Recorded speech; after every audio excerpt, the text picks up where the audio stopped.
কৰিছে যিটো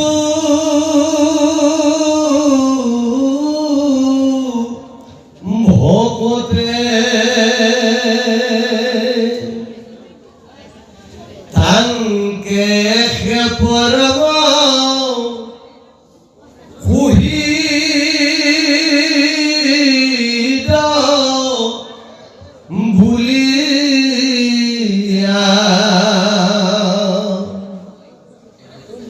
ও মানিবে মনে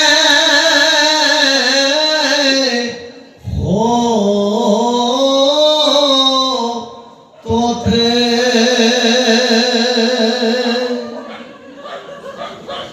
তাহান সহিতি কৰি এক প্ৰীতি বখিয়া একত্ৰ সংগে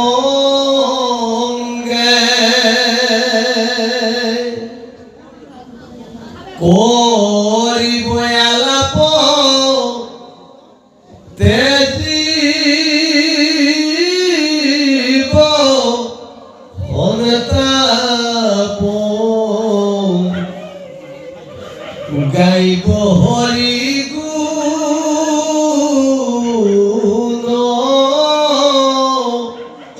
ৰংগে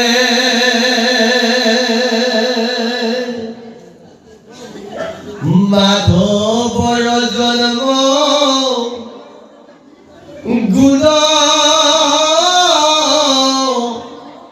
নাম কৰ্ম নেৰিব আকৌ সঘনে কতুহু শুনিব কীৰ্তন কৰিব সুমৰিব কতু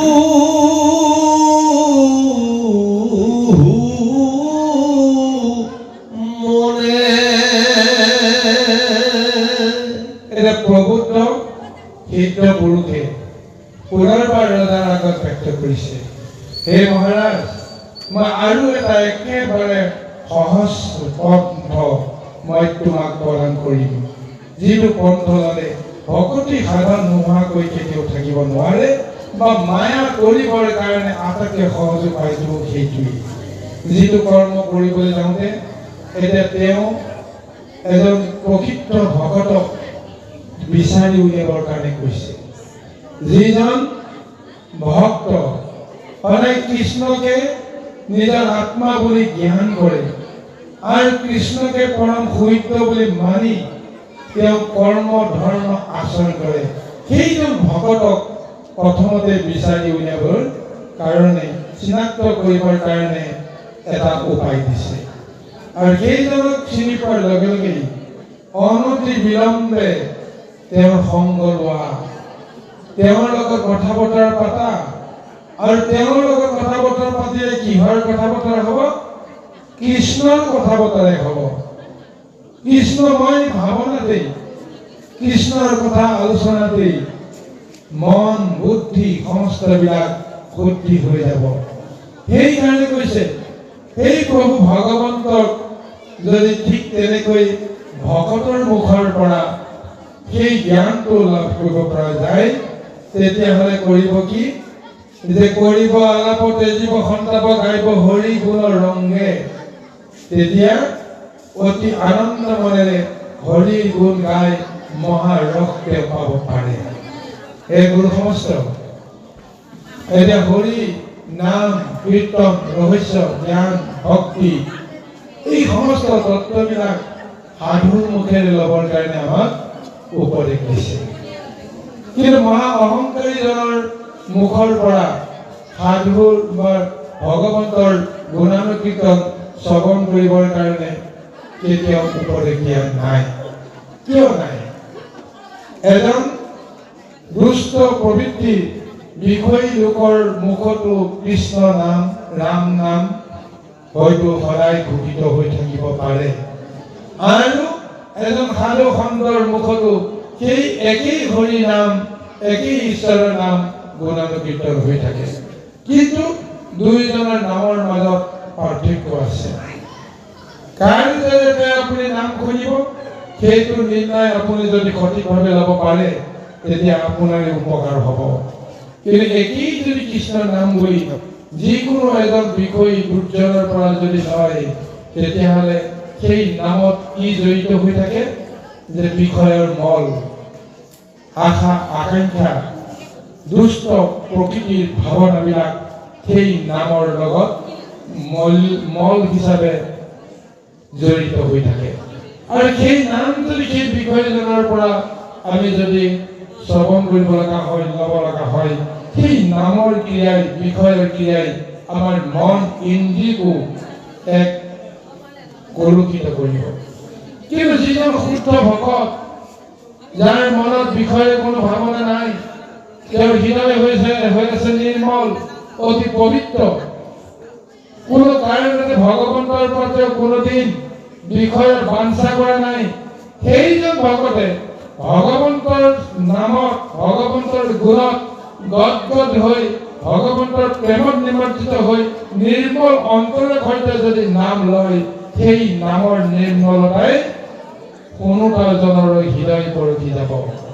গতিকে এইকাৰণে সাধু সন্ত মহন্তৰ মুখেৰেহে হৰি গুণৰ তত্ত্বটো ল'বৰ কাৰণে উপদেশ দিছে। আৰু সেই উপদেশ কোৱা মাত্ৰেই সেই সাধু সন্তৰ এটা ৰূপ তেওঁ লাহে লাহে পাবলৈ উপক্ৰম কৰে। সেইকাৰণে কৈছে যে তাহান সহিতি কৰি এক প্ৰীতি বকিয়া একত্ৰ ৰংগে সংগে কৰিব আলাপৰ তেজিব সন্তব গাইব হৰি গুণ ৰংগে মাধৱৰ জন্ম গুণ নাম কৰ্ম নেৰিবে আকৌ সঘনে কতহু শুনিব কীৰ্তন কৰিব স্মৰিব কতহু মনে।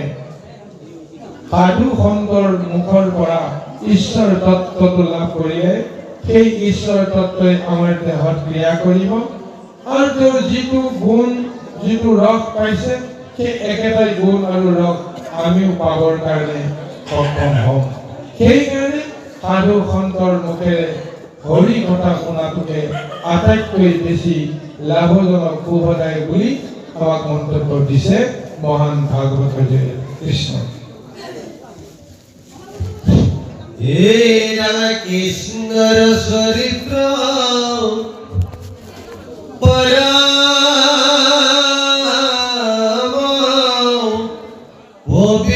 পবিত্র হে নয় মানি আমলে তাহাকে পঠিব তাহাকে মথিব অইনু অইনে খৰব খবে এক প্ৰাণ হুয়াও অশ্ৰদ্ধায় হুয়াও এৰিব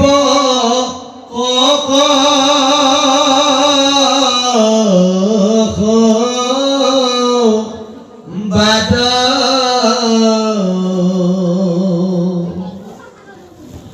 অইনু অইনে ৰতি অইনু অইনে প্ৰীতি কৰিব আতি লাদ ভূয়া তুষ্টমতি কৰিব ভকতি কহি কথা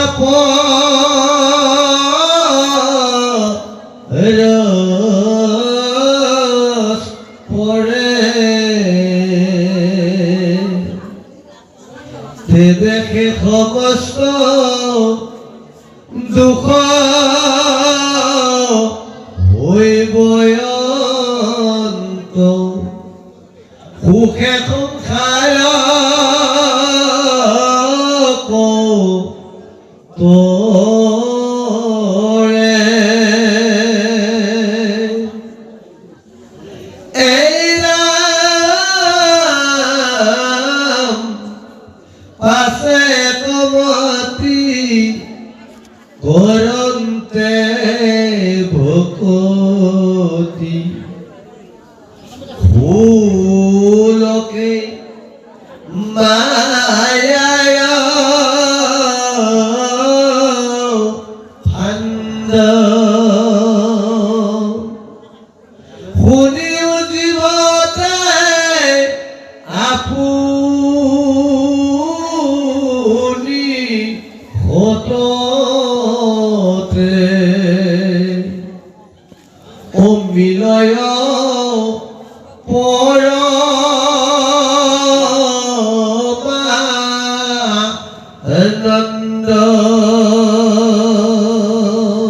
এতিয়া সাধু সংগত থাকি প্ৰভু ভগৱন্তৰ গুণলীলা শ্ৰৱণ কীৰ্তনৰ ফলত মনত যি এটা মহা আনন্দৰ ভাৱ জাগৰণ হয়, সেই আনন্দ ভাৱ অন্যান্য সমস্তৰ লগতো কীৰ্তনৰ জৰিয়তে, শ্ৰৱণৰ জৰিয়তে, কথন কথনৰ জৰিয়তে সেইখিনি আলোচনা কৰিবৰ কাৰণে এটা দিহা দিছে। আৰু সেই আলোচনাৰ ফলত কি লাভ হয়? ভগৱন্তক বুজিব পৰা যিখিনি শক্তি, সেইখিনি শক্তি তেওঁৰ দৃঢ় হৈ পৰে। ভগৱন্তৰ ওপৰত সুদৃঢ় বিশ্বাস তেওঁ আৰু বেছি সুদৃঢ় হৈ পৰিবৰ কাৰণে উপক্ৰম কৰে। তাৰ ফলত কি হয় যে তাহাক কঠিব তাহাকে মঠিব অন্য অন্যে সৰ্বখনে এক প্ৰাণ ভূয়া অশ্ৰদ্ধা অসূয়া এৰিব কৰ্কশবাদ অন্য অন্যে ৰতি অন্য অন্যে প্ৰীতি কৰিব অতি আহ্লাদ। আৰু সেই যেতিয়া যেতিয়া কৃষ্ণৰ প্ৰতি অগাধ বিশ্বাস যেতিয়া বাঢ়ি বাঢ়ি গৈ থাকে, তেতিয়াই অশ্ৰদ্ধা অসূয়া দুষ্ট প্ৰবৃত্তিবিলাক, হিংসা, দেশ, অহংকাৰ, এই সমস্ত ধাৰণাবিলাক আমাৰ অন্তৰৰ পৰা লাহে লাহে নাইকিয়া হৈ যায়। আৰু সেইখিনি নাইকিয়া হৈ যোৱাৰ লগে লগেই ইজনে সিজনৰ মাজত এক মহা সদ্ভাৱ গঢ়ি উঠাত সহজ হয়। চাওকচোন বাৰু, কাৰোৰ প্ৰতি যদি আমাৰ হিংসা ভাৱ নাথাকে, কাৰোৰ প্ৰতি যদি আমাৰ ঈৰ্ষা ভাৱ নাথাকে, সকলোৰে মাজত জানো আমাৰ মিলা প্ৰীতি, বন্ধুত্ব এইবিলাক জানো গঢ়ি উঠিব জানো? কাকো যদি আমি বেয়া পাব লগা নাই, কাকো হিংসা কৰিব লগা নাই, কাৰোৰ প্ৰতি অবিশ্বাস ভাৱনাটো নাই, এনেকুৱা এটা পৰিৱেশত আমি প্ৰত্যেকে প্ৰত্যেকৰ বিশ্বাসভাজন আস্থাভাজন হৈ পৰম আনন্দ আৰু প্ৰীতিৰে আমি এক সুন্দৰভাৱে আমি উপভোগ কৰিব নোৱাৰিমনে বাৰু? আজি এই আনন্দটো কাৰ জৰিয়তে ল'বৰ কাৰণে কোৱা হৈছে? কৃষ্ণৰ নাম, গুণ, তত্ত্ব আৰু ভকতৰ সংগত এই সমস্তখিনি ধাৰণ কৰিব পাৰিলে যিটো সুখ মিলিব, যিটো আনন্দ মিলিব, বিষয়ৰ বাসনাত, বিষয়ৰ ভোগত সেই আনন্দ কেতিয়াও পোৱা নাযায়। গতিকে এই তত্ত্বটোকে আমাৰ সকলোকে কৈ আছে। পাছে একমতি কৰন্তে ভকতি ফুলকে মায়াৰ থান। আৰু তেতিয়া কৃষ্ণত একমতি ভাৱনাটো আমাৰ সুদৃঢ় হ'ব, আৰু তেতিয়া লাহে লাহে মায়াৰ সমস্ত থান খুলকি যাব। মায়াৰ বান্ধোন আৰু ৰৈ নাথাকে। মায়াৰ পৰিৱৰ্তে ভকতিৰ এক মহাস্বৰূপ ওলাই যায়। প্ৰভু ভগৱতে দুটা শক্তিৰ জৰিয়তে সংসাৰৰ জীৱবিলাকৰ লগত খেলা কৰি আছে। এটা হৈছে মায়া, আনটো হৈছে ভক্তি।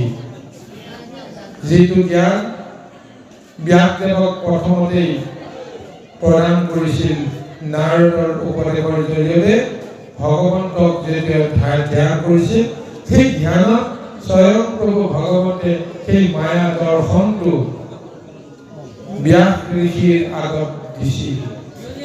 প্ৰভু ভগৱন্তে দুয়ো কাষে দুগৰাকী নাৰীক তেওঁ ৰাখি থৈছে, বাওঁ হাতে আৰু সোঁ হাতে। এগৰাকী হৈছে মায়া আৰু আনগৰাকী হৈছে ভক্তি। মায়াই সকলো সময়তে জীৱসকলক বান্ধি ৰাখিব বিচাৰে, কিন্তু ভক্তিয়ে সেই বান্ধোনৰ পৰা সুৰকাই লৈ আহিব বিচাৰে। তাত কিন্তু প্ৰভু ভগৱন্তে নিৰ্বিকাৰ হৈ দুয়োফালে চাই ৰৈ থাকে, কাকো তেওঁ কোনো সম্বোধন নকৰে। এনেকৈ প্ৰভু ভগৱন্তে এই সংসাৰত জীৱবিলাকৰ লগত খেলা কৰিছে।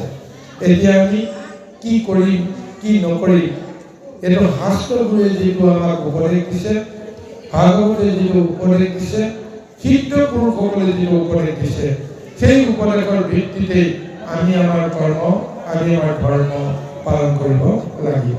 কৃষ্ণ। এই রাম যার নাম সয় অশুনিল মাত্র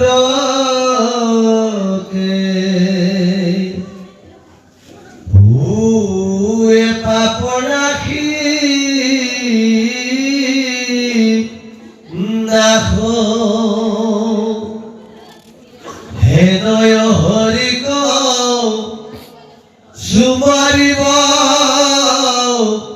সুমরাব করিয়া দিহ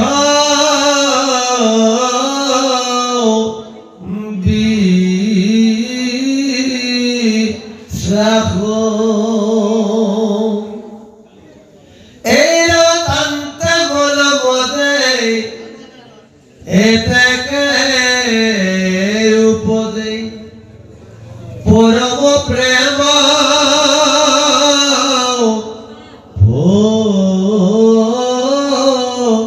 গতি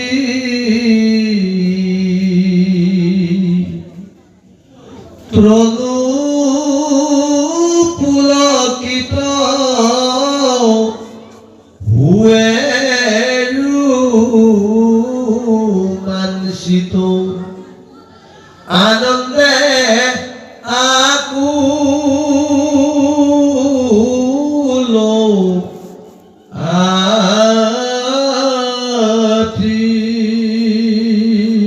আমি যদি ক্ষুদ্ৰ চিত্তে ক্ষুদ্ৰ ভকতিৰে ভগৱন্তৰ নাম উচ্চাৰণ কৰোঁ, সেই নাম শুনাৰ লগে লগেই আমাৰ হৃদয়ত থকা মহা মহা পাপ ৰাশি সমূলমছে নাশ হৈ পৰে। যি মহা শক্তি আছে নামত, সেই শক্তিয়ে সমস্ত পাপবোৰবিলাক নাইকিয়া কৰি দিয়ে। গতিকে সেইকাৰণে হেনয় হৰিকৈ স্মৰে স্মৰাব কৰিয়া দৃঢ় বিশ্বাস। আৰু সেই প্ৰভু ভগৱন্ত যাৰ নামৰ এই মহাশক্তি আছে, সেই প্ৰভুক স্মৰণ কৰিবৰ কাৰণে আমাক উপদেশ দিছে আৰু আনকো সোঁৱৰণ কৰিবৰ কাৰণে, স্মৰণ কৰাবৰ কাৰণে আমাক ক'বৰ কাৰণে বা উপদেশ দিবৰ কাৰণে কোৱা হৈছে। আৰু সেই ঈশ্বৰৰ নামত সুদৃঢ় বিশ্বাস যদি ল'ব পাৰোঁ, তেতিয়াহ'লে আমাৰ মনত যি এটা ভাৱনাৰ উদ্ৰেক হ'ব, সেই ভাৱনাই কৃষ্ণৰ পৰা মন চিত্তটো কোনো কাৰণতে আঁতৰিব নোৱাৰা এটা পৰিৱেশ আনিব, যিটো পৰিৱেশৰ ফলত মহাপ্ৰেম আৰু ভকতিৰ সৃষ্টি হ'ব। যদি প্ৰভু ভগৱন্তৰ নামত এবাৰ প্ৰেম আৰু ভকতি যদি আমি উমান পাওঁ, তেতিয়াহ'লে আমাৰ সৰ্ব শৰীৰ আপোনা আপুনি ৰোমাঞ্চিত হৈ পৰিব। ভগৱন্তে আমাক কিমান কৃপা কৰিলে, ভগৱন্তে আমাক ইমান ভাল পায়, এনেকুৱা এটা ভাৱনা যেতিয়া মনলৈ আহি যাব, তেওঁৰ সমস্ত মন প্ৰাণ ৰোমাঞ্চিত হৈ পৰি শিহৰি উঠিব যে ভগৱন্তে যে আমাক এনেকৈ কিবা কৰিব পাৰে জীৱসমূহক ভাবি তেওঁ আচৰিত হ'ব। এনেদৰে ঈশ্বৰৰ প্ৰতি অগাধ বিশ্বাস জন্ম হোৱাটো অতি সহজ সাধ্য হৈ পৰিব। কৃষ্ণ এই ৰাম শৰীৰ কিহৰে আলতা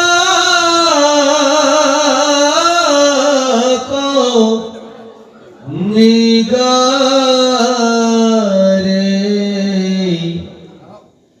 দৰে বেছিত হাতী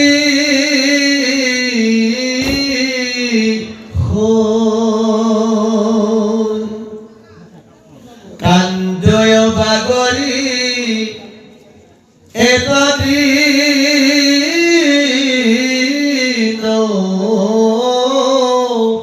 এৰি আশা মুক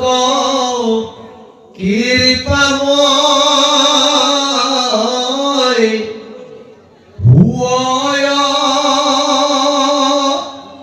এয়া ফুৰুতি কৃষ্ণৰ মূৰুতি মনত থাকে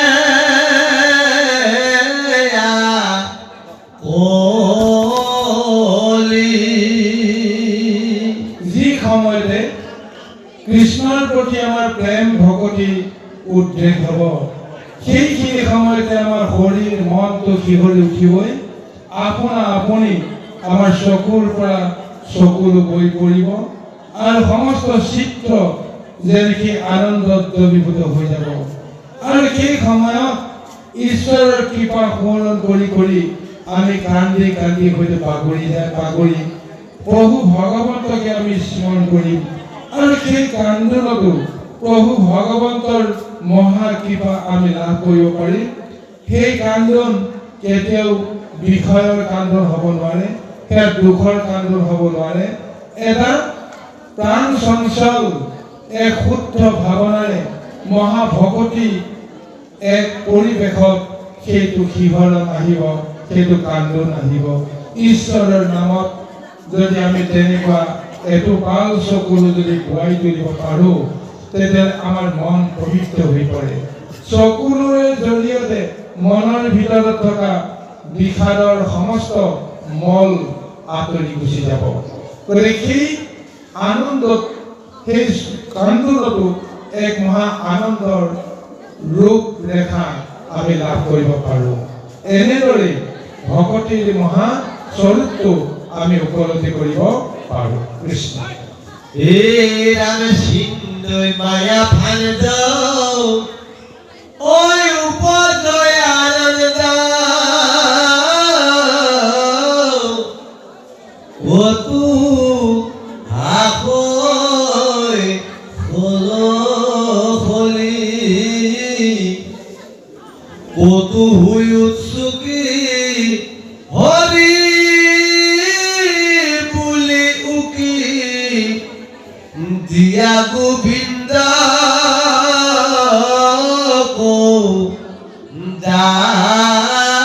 ডাকে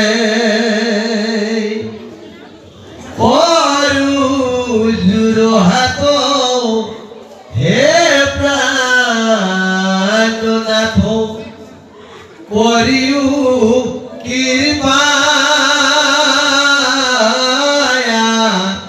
মাকে মিলয়া খৰিখ মনত হৰিখ কটুই উঠি দি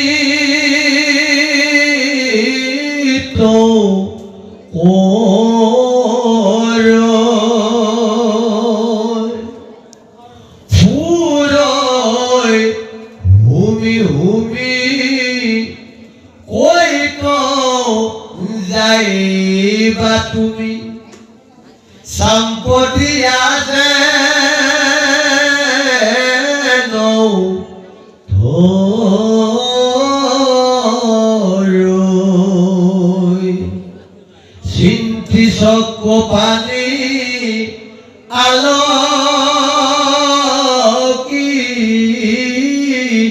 অবানি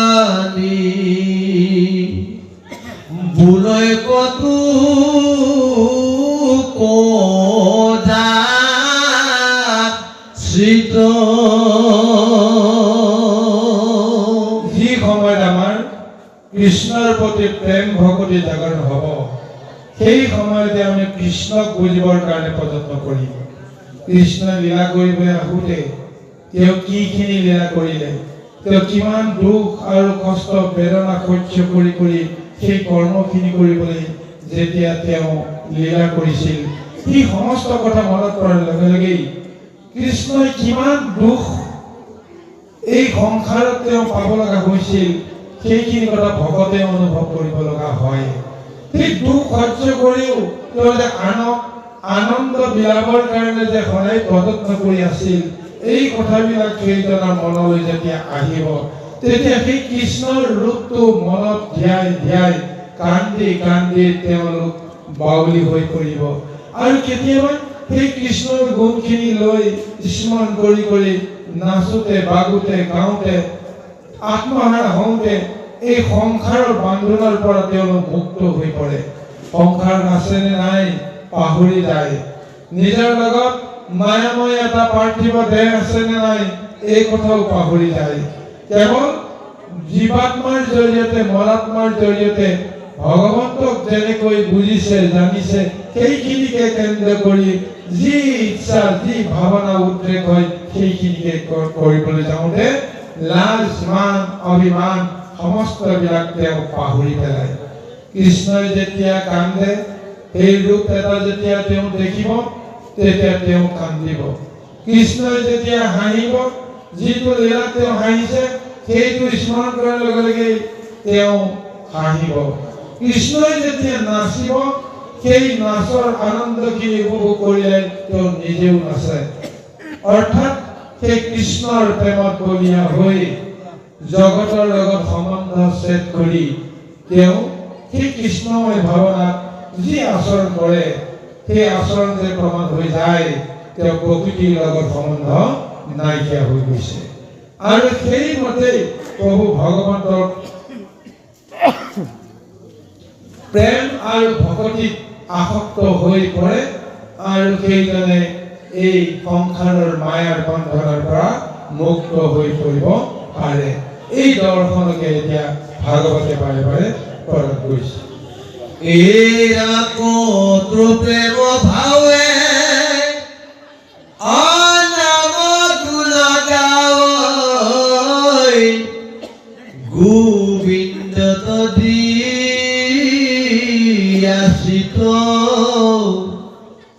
করে কৃষ্ণ লীলা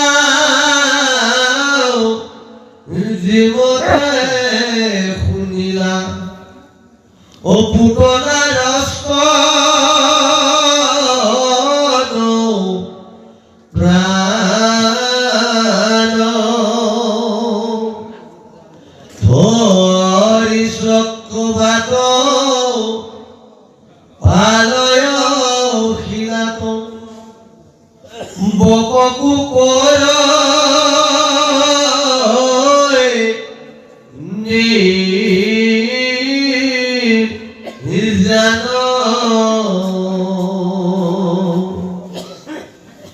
অর্জুন তো উভন জয় লবণ ভুঞ্জয় গুটির বহায় সুক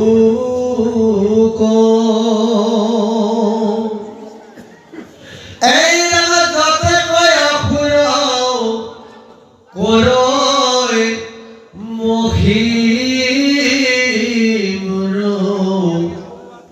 অরিষ্ট অর্ঘ ধে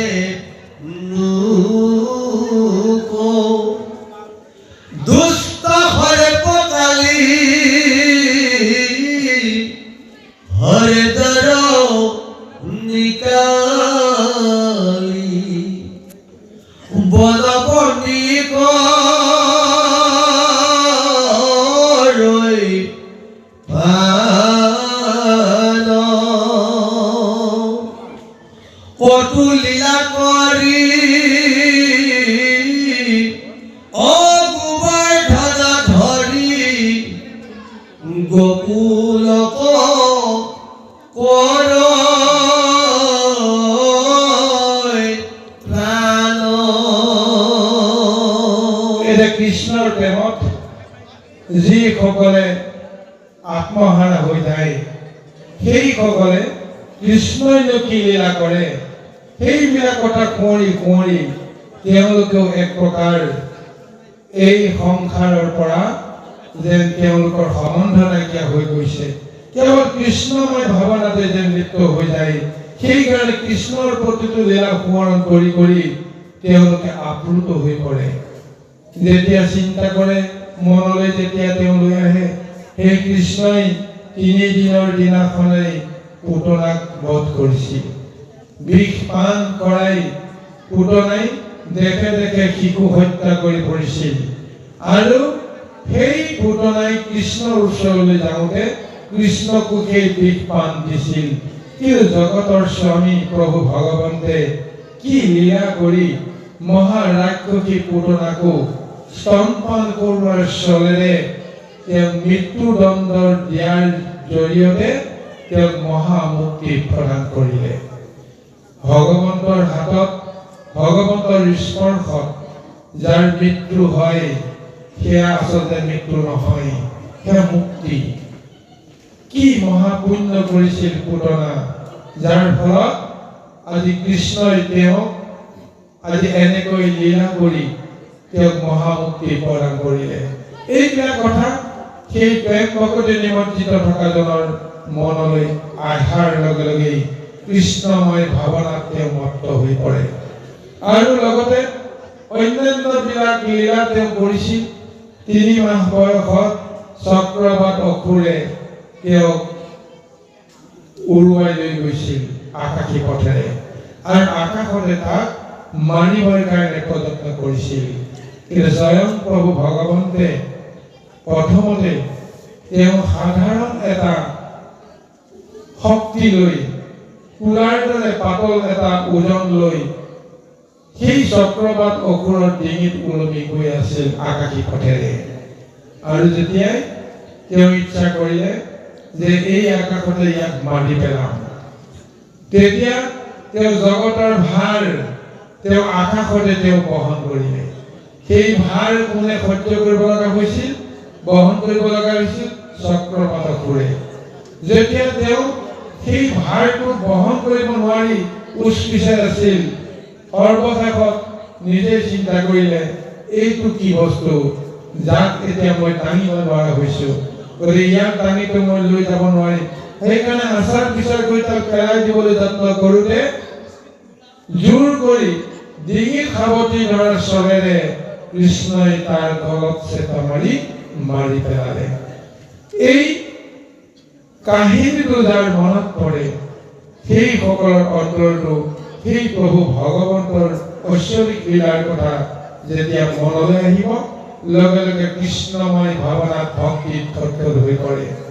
আৰু সেইজন কৃষ্ণই যেতিয়া মাকৰ হাতত বান্ধ খাব লগা হৈছিল, দুগ্ধ পাত্ৰবিলাক ভাঙি চিঙি লণ্ড ভণ্ড কৰি খোৱাৰ যি এটা অৱস্থাত যেতিয়া যশোদাই ক্ৰোধত তেওঁক বান্ধিবৰ কাৰণে যত্ন কৰিছিল, বান্ধিব পৰা নাছিল, অনেক চেষ্টা কৰিছিল। সেই গৃহত যিমানবিলাক ৰছী আছিল এডাল এডালকৈ সমস্ত ৰছী যোৰা দিলে, কিন্তু সমস্ত ৰছী যোৰা দিও কৃষ্ণক কিন্তু বান্ধিব পৰা নাছিল। দুআঙুল ৰছী সদায় কমি কমি সেই হতাশাত যেতিয়া হাৰাশাস্তি খাইছিল যশোদাই, আৰু তেতিয়া কৃষ্ণই যশোদাৰ এই কষ্টটো সহ্য কৰিব নোৱাৰি তেওঁৰ যি মহা অসন্তোষ ভাৱনাটোক সহ্য কৰিব নোৱাৰি শেষত নিজেই তেওঁ বাঘ ল'বৰ কাৰণে বাধ্য হৈছিল। যেতিয়াই তেওঁ নিজে মাতৃৰ হাতত বন্দিত্ব স্বীকাৰ কৰিলে আৰু সেই সময়তে উৰলত বান্ধি সেই কৃষ্ণক তেওঁ ৰাখি থৈছিল লৰচৰ কৰাব নোৱাৰাকৈ। কিন্তু জগতৰ ঈশ্বৰ প্ৰভু ভগৱন্তই মাকে ক'ব নোৱাৰাকৈ উৰলটো টানি টানি নি বাৰীৰ পিছফালৰ ঢাপত থকা দুডাল প্ৰকাণ্ড অৰ্জুন গছৰ মাজেৰে যেতিয়া গুচি গ'ল, সেই উৰলটো যেতিয়া দুইডাল গছত লাগি ধৰি এটা সামান্য এটা কঁকালৰ টান এটাহে বল এটাহে দিছিল, সেইটো বলতে প্ৰকাণ্ড অৰ্জুন গছ দুডাল ভাঙি গুচি গ'ল। ভাঙি যোৱাৰ লগে লগে তাৰ পৰা দুটা দিব্য পুৰুষৰ সৃষ্টি হ'ল, জন্ম হ'ল, আৰু সেই দিব্য পুৰুষ দুজনে হাত জোৰ কৰি তুতি মিনতি কৰি কৃষ্ণক সেৱা কৰাই মহামুক্তিলৈ তেওঁলোক গুচি গ'ল। আৰু সেই তত্ত্বটো এতিয়া ভক্তসকলে যেতিয়া স্মৰণ কৰে, তেতিয়া প্ৰভু ভগৱন্তই এই জগতক কিমান কৃপা কৰিবৰ কাৰণে তেওঁ অৱতাৰ ধাৰণ কৰিছিল, কিমানক মুক্তিত্ব বা অভিশাপৰ পৰা মুক্ত কৰিবৰ কাৰণে তেওঁ লীলা কৰিছিল, এইবিলাক কথা মনলৈ আহে। আৰু যেতিয়া দুষ্টক সৰ্প কালি হ্ৰদৰক নিকালি বন পহনি কৰি প্ৰাণ, কতো লীলা কৰি গোবৰ্ধনে ধৰি গোকুলকৈ কৰি প্ৰাণ, বৃন্দাবনত লীলা কৰিবলৈ যাওঁতে কিমান অসম্ভৱ লীলাবিলাক তেওঁ কৰিলে। আজি সেই লীলাৰ অংশ স্বৰূপে তেওঁ কালি হ্ৰদৰ পৰা বিষ বৰণি সমস্তবিলাক নাশ কৰাৰ মানেৰে আৰু কালিক উদ্ধাৰ কৰাৰ স্বৰেৰে সেই কালিক তেওঁ দমন কৰিলে। দমন কৰাৰ জৰিয়তে সেই কালি হ্ৰদৰ পৰাও সেই কালিক আঁতৰাই পঠিয়ালে আৰু তেওঁ অভিশাপৰ পৰাও মুক্ত কৰালে। আৰু এনেদৰে কৃষ্ণই মহালীলা কৰি সেই কালিন্দীৰ হ্ৰদৰ পানী চিৰদিনৰ কাৰণে পবিত্ৰ কৰিলে। আৰু গোবৰ্ধন পৰ্বতত যেতিয়া গোকুলবাসীয়ে সদায় নিত্য নৈমিত্তিকভাৱে বছৰিকীয়া এটা যজ্ঞ পাতিছিল, পূজা পাতিছিল, সেই পূজা ইন্দ্ৰৰ জ্ঞাতাৰ্থে পালন কৰিছিল।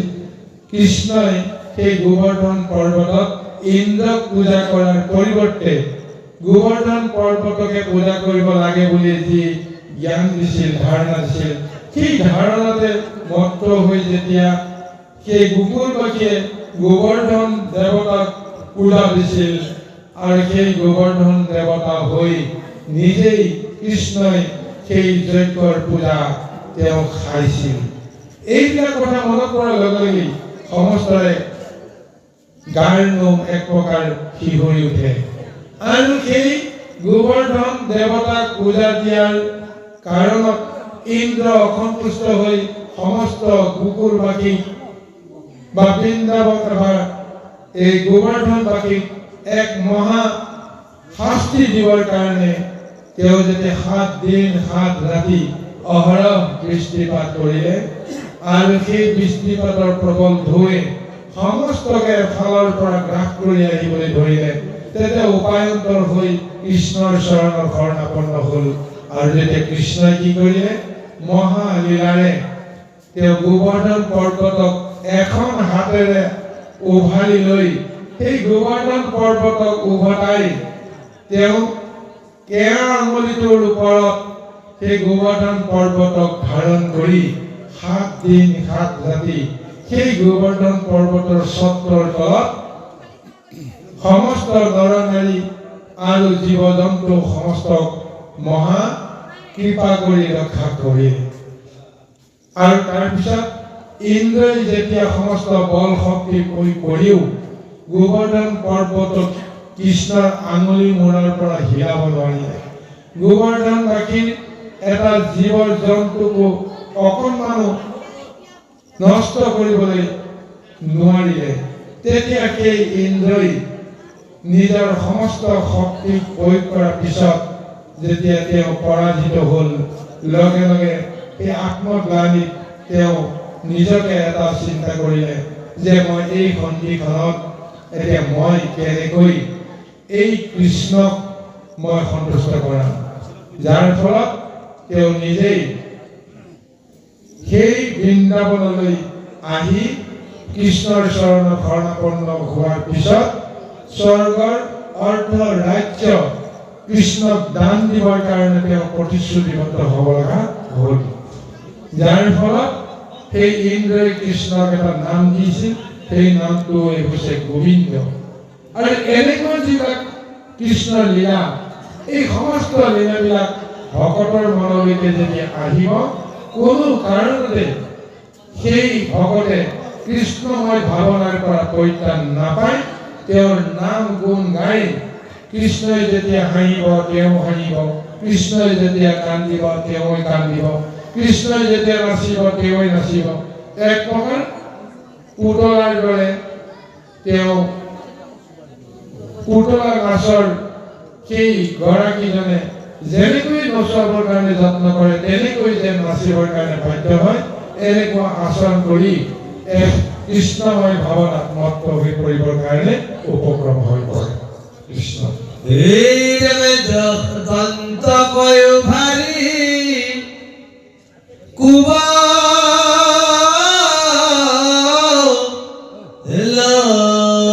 কবাৰী কতু পক্ষী ৰংগ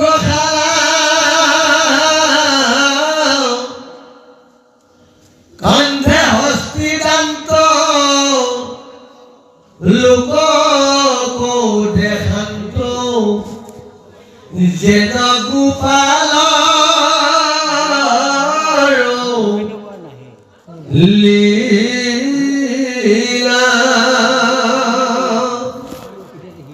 অমৰি কৃষ্ণ বুলি ধৰিয়া ফুলি আচাৰি মায়া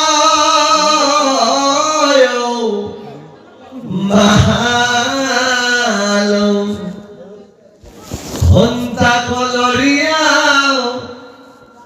ভূমি তো পরিয়া ওপরে পঙ্খলায়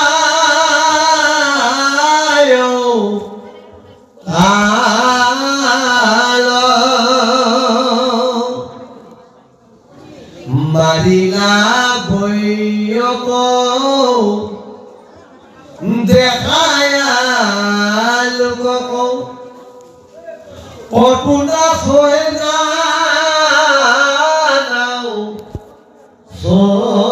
সন্দেহ প্রেমে হুইয়া পত্র কৃষ্ণ লীলা যত ও আপনি কয়া নন্দে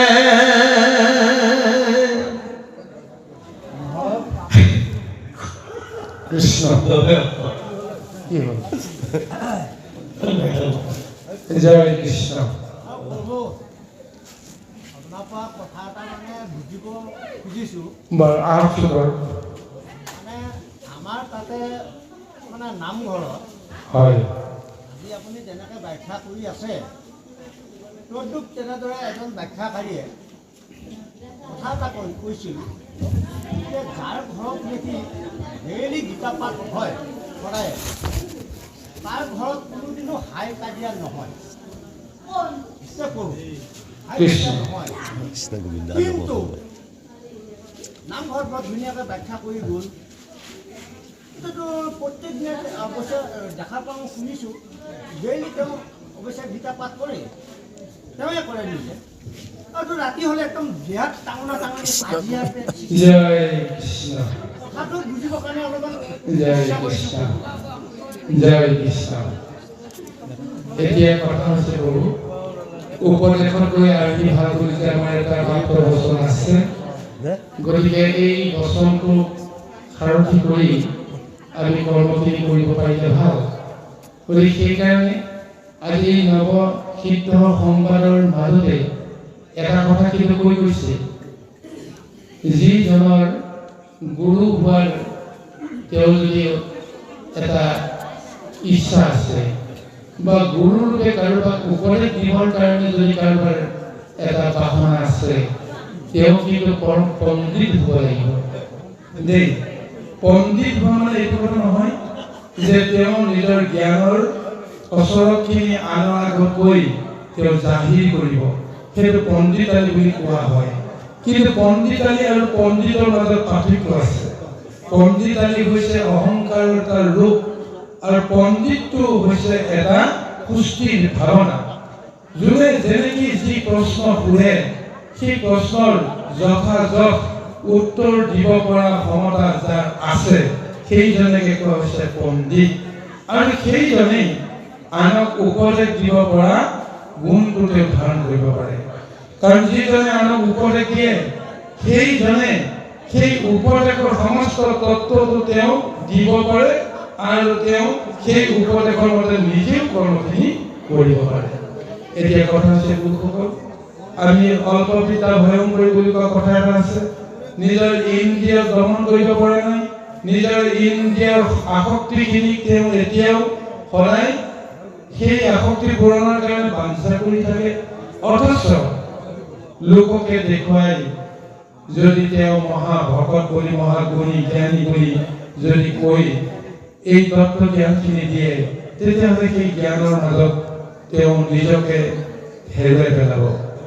গতিকে এই কথাটো আপুনি নিজে অনুমান কৰিয়ে নহয় যে আজি এইখন আসনত বহি বৰ ডাঙৰ ডাঙৰ আদৰ্শৰ কথা ক'লে, ভক্তিৰ কথা ক'লে, আৰু নিজে গৈ গৃহত নিজৰ ল'ৰা ছোৱালী তিৰোতাক সকলোকে অবাইচ মাতেৰে গালি গালাজে সকলোকে অশান্তি প্ৰদান কৰিলে।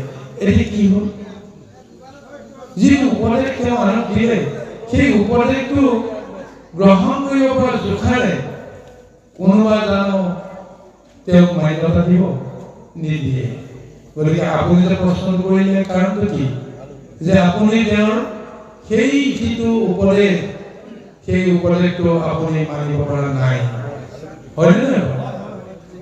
কথাটো সেইটোৱেই। গতিকে সেইটো সূত্ৰত আমি এটা কথা সদায় নিজকে সংযত হ'ব লাগিব। আমি উপদেশ দিয়াটো ডাঙৰ কথা নহয়, কিন্তু উপদেশ দিব পৰা জোখাৰে আমাৰ গুণটো আছে নে নাই। আনক হিংসা নকৰিবা, এই উপদেশ দিয়াটো ভাল। কিন্তু মই যদি পৰচৰ্চা কৰি ফুৰোঁ, পৰ হিংসা কৰি ফুৰোঁ, লোকৰ সম্পত্তিৰ ওপৰত যদি আমাৰ লিপ্সা উপদেশ, তেতিয়া আমাৰ উপদেশৰ মৰ্যাদা ক'ত থাকিব? গতিকে তাতোকৈ মৌন হৈ থকাই শ্ৰেয়। আনক উপদেশ দি জঞ্জালত পৰাতকৈ নিজেই নীৰৱ হৈ থকাটোৱে বুদ্ধিমানৰ কাম। নেই গুৰুসকল, কৃষ্ণ বাৰু যি হওক,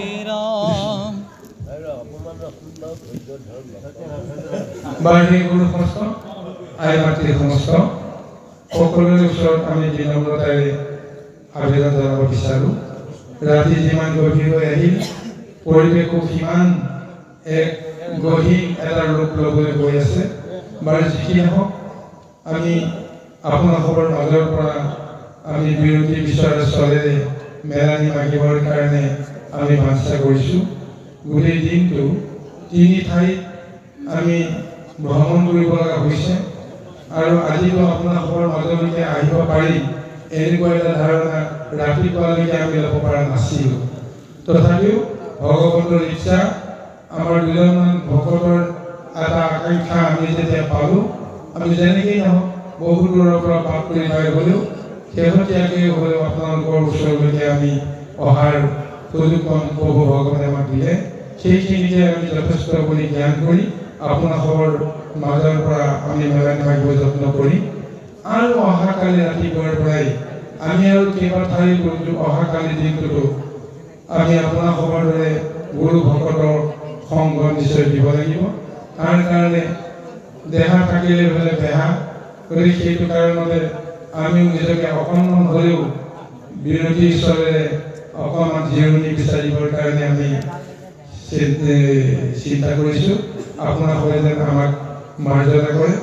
সমস্ত দুখাদুখ আপোনালোকে আপোনালোকৰ শ্ৰীচৰণতে ঠাই দি আমাৰ ভজনক কৃপা কৰিব বুলি আশা কৰি এইখন আসন আমি ত্যাগ কৰিবলৈ বিচাৰিছোঁ।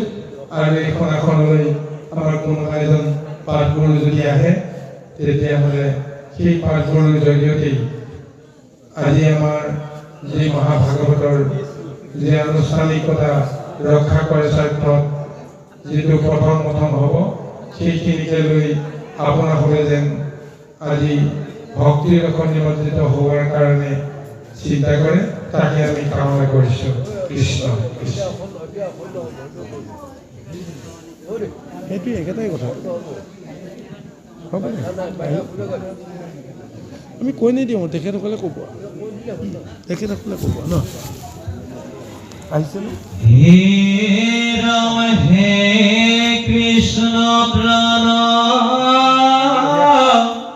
এতিয়া ফিল চুক্তি দিয়া হৈছে ন পৰা পৰিত্ৰাণ এইখিনি চাই লওক বোলৈ দুখ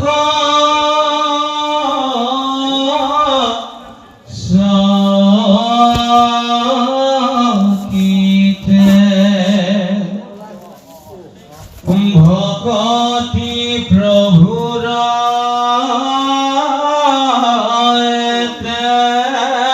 মধুৰ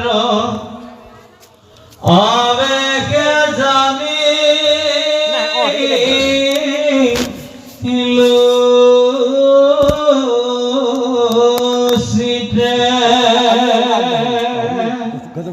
আমি যাম হৰি ৰখে বুলি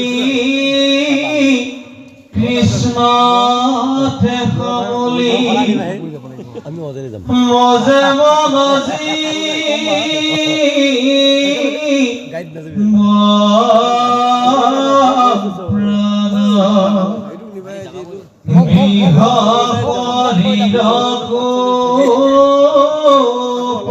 পাখৰে সবাকো নৰহে কাহা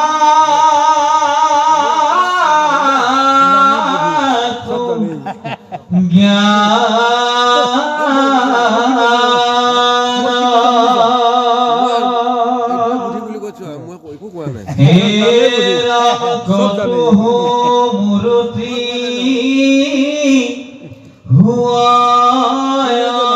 বিদিত কোনে যে জোৰায় নয়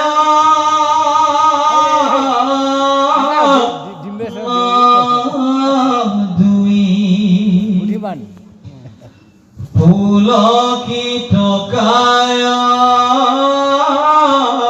ঈশ্বৰক পায় সুখে থাকে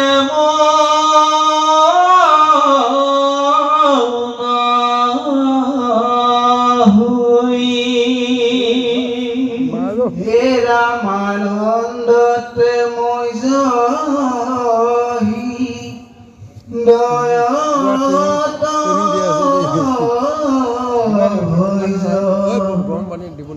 হৰি ক মনত সমৰে ও সিটো ভকতক দেখিল মাত্ৰকে ও তিনিও জগত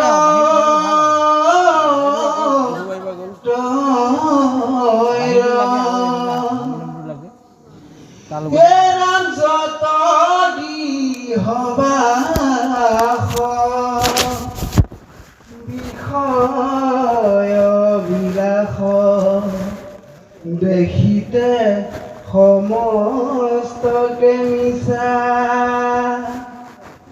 কৃষ্ণৰ চৰণ সেৱাতে হে মন ও মুকুতিকো নাই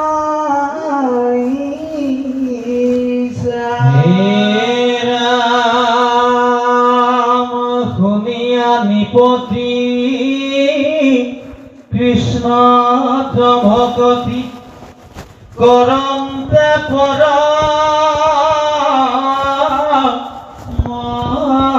সুখ অপ্ৰয়াসে হয় নাহি ধন ব্যয় নলাগে গাঁৱত দুখ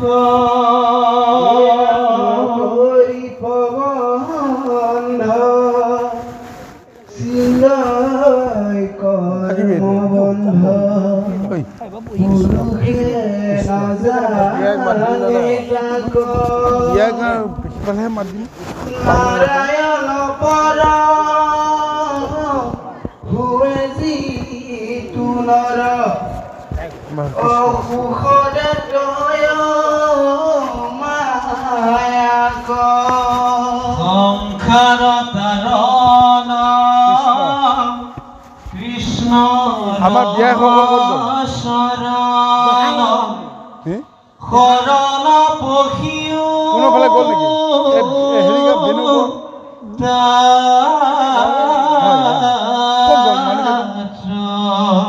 আমাৰ বিয়াহঁত কহিলো প্ৰত্যেকে নিপতিয়েতে এৰাই বাবায়া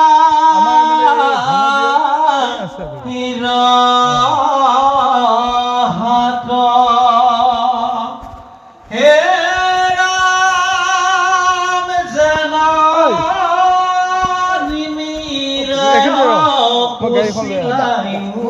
উপায় কহিলা তাক প্ৰকাশ হেনকো নিৰাজা সময় যাৰ পজা কবে পাইলা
কিনো মোহে ভৈলা বুদ্ধি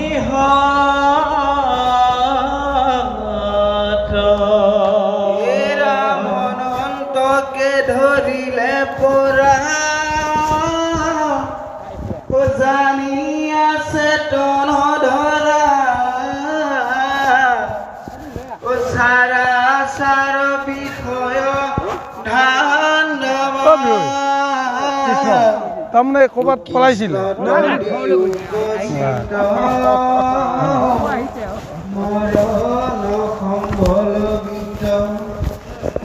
হৰিৰ নামক গলে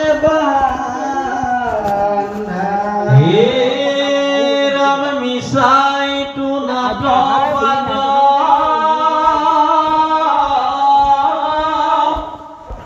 ভাঙি বেগ ভৱ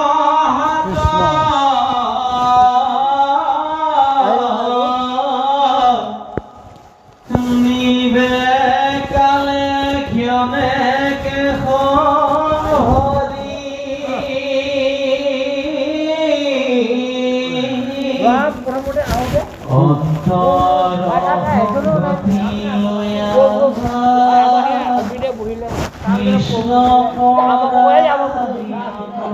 আৰু এইকাৰণে আমাৰ এই প্ৰবীণ ডেকাই সি ভাল কথা দুটামান কৈ এই যে মণিপাতব আবগাঁও কৈছে আপোনাৰ সকলৰ নিচিনা সকল নাহিলে আমাৰ কাৰণে ভালে দিয়ক কিয় তেতিয়াহে আমি বোলে সুবিধাটো পাম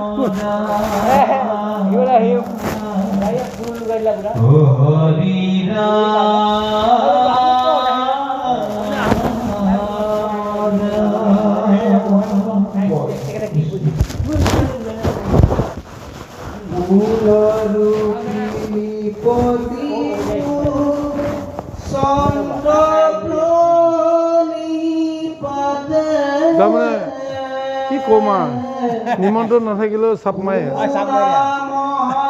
এতিয়াতো আমাকো সেইটোকে ক'ব তো বুলি কিন্তু আমি বাধ্যত পৰিহে কেতিয়াবা কমিটিৰ কথামতেহে এতিয়া সেই মিকি ভেটাত চন্দ্ৰবৰ্দলৈ আছে বিষ্ণু দাস আছে আমি আছোঁ স্বয়ং দয়াকান্ত ডেকা আছে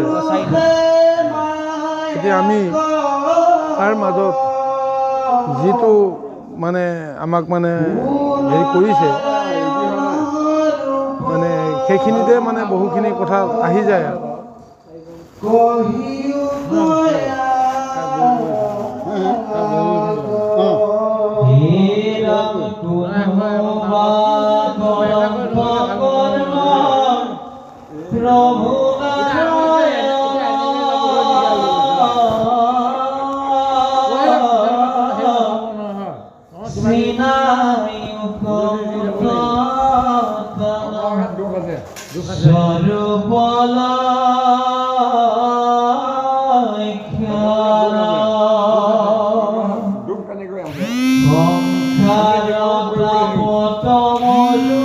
এতিয়া প্ৰভু দুখে সুখে জীৱনটো গতিকে দুখ থাকিলেও নাই মিলামিলি কৰিব লাগিব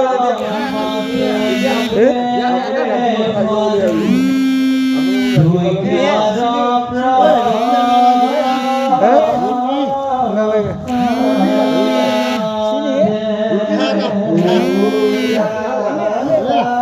কি কৰে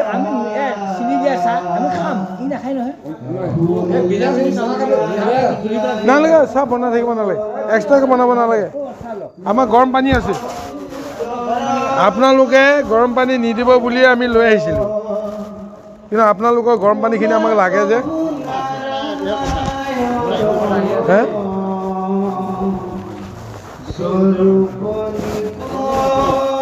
আমাৰ আছে গৰম পানী কি এই নালাগে নালাগে অন্ন খোৱাৰ পিছত এইবিলাক প্ৰয়োজন নাই বুজিছে অন্ন খোৱাৰ পিছত এইটো প্ৰয়োজন নাই ঐ প্ৰভু অপৰাধৰ বিনাশনৰ নালাগে অন্ন খোৱাৰ পিছত এইবিলাক প্ৰয়োজন নাই সকে দি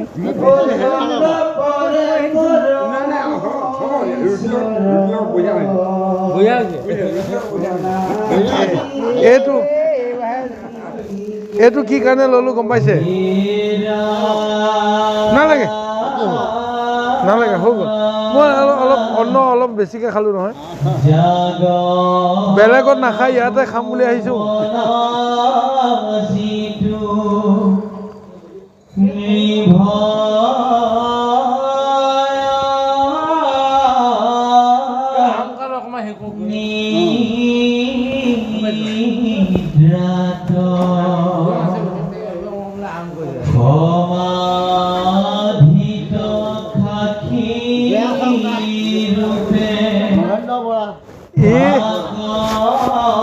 এই মানুহটো ঘুমাই খুৱাই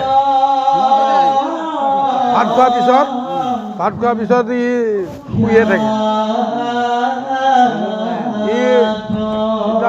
বস্তুটো তাৰ সেইটো ভাল নহয় এইটো সকলোৰে পৰা আমাৰ নালাগিব আমাৰ এই বাখ্যাকাৰ সমাজত ইয়াৰ অকণমান হেৰিয়ে হৈছে আলোকে হৈছে কি আলোক সি নিজে নিজেহে খবৰ লৈ লৈহে আহে যোৱা কৰি থাকে উপায়ন্ত হ'লে ক'তো মানুহ নাই এই অমুককে মাতা এনেকুৱাহে কথা